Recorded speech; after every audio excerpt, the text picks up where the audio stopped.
met through a radio station. Yes. I started as a fundraiser and we just clicked.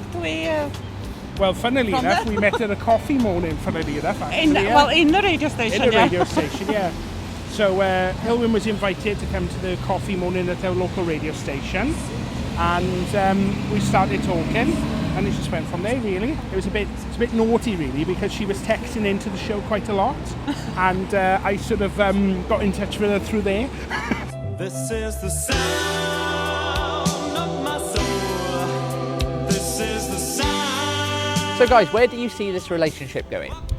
Hopefully continuing to be good, like it has been the last couple of years. We've been getting on really well. I haven't killed her yet or anything, so but yeah, hopefully going well. Yeah, continuing to go well like it has before. Now I can't go down on my knee because it's really wet, and I don't want to get my nice trousers wet and muddy. But St. Dwynwen's Day on Saturday. Yes. How do you fancy getting engaged on Saturday? I haven't told you, by the way. That'd be wonderful. Yeah? Yes. Yeah? Yeah. Done then, sorted. Lovely. Yeah? Oh. Well, then.